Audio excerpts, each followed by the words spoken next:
48 മണിക്കൂറിനിടെ ലെബനനിൽ കൊല്ലപ്പെട്ടത് 7 Israeli സൈനികരാണ്.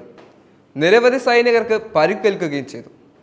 Israel തിരിച്ചടി നേരിടുന്ന പശ്ചാത്തലത്തിൽ ലെബനനിലെ US അംബാസിഡർ ലിസ ജോൺസൺ അമേരിക്കയുടെ വെടിനിർത്തൽ നിർദ്ദേശങ്ങളുടെ കരട് ലെബനൻ പാർലമെന്റ് സ്പീക്കർ നബീഹ് ബെറിക്ക് കൈമാറി.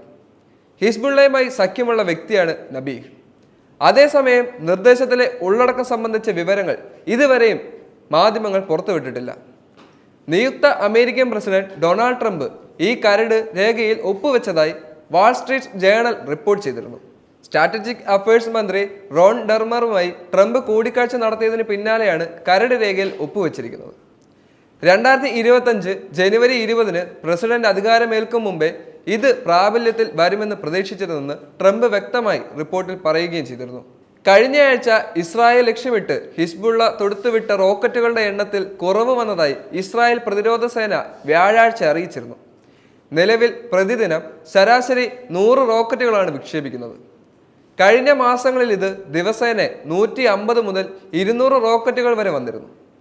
വലിയ ആക്രമണം നടത്താൻ ഹിസ്ബുള്ളയ്ക്ക് സാധിക്കുന്നില്ലെന്ന് ഇസ്രായേലി സൈന്യത്തിന്റെ അവകാശവാദം ഉയർന്നു വരികയാണ്. റോക്കറ്റ് കേന്ദ്രങ്ങൾക്ക് നേരെ നടത്തിയ അക്രമങ്ങളും ഹിസ്ബുള്ളയുടെ കമാൻഡർമാരെ വധിച്ചതുമാണ് ഇതിന് കാരണമായി ഇസ്രായേൽ ചൂണ്ടിക്കാട്ടുന്നത്.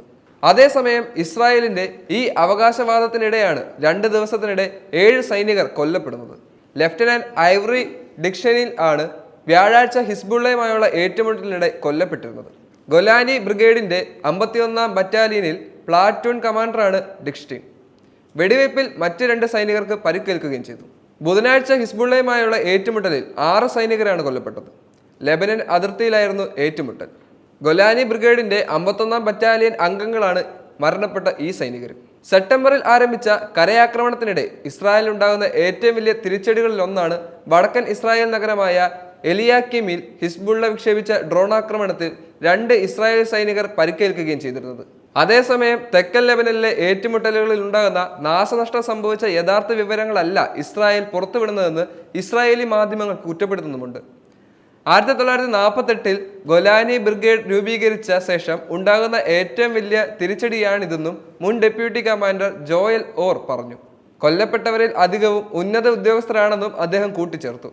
യുദ്ധം ചെയ്യാൻ ആളില്ലാതെ ഗൊലാനി ബ്രിഗേഡ് ബുദ്ധിമുട്ടുകയാണെന്നും ഇസ്രായേലി മാധ്യമങ്ങൾ ചൂണ്ടിക്കാട്ടുന്നു. 2023 ഒക്ടോബറിന് ശേഷം 103 സൈനികർ കൊല്ലപ്പെട്ടെന്നാണ് ഇസ്രായേലിന്റെ കണക്കുകൾ പറയുന്നത്. എന്നാൽ യഥാർത്ഥ കണക്ക് ഇതിനേക്കാൾ അധികമാണെന്ന് ഹമാസ് അടക്കമുള്ളവരുടെ അവകാശവാദം.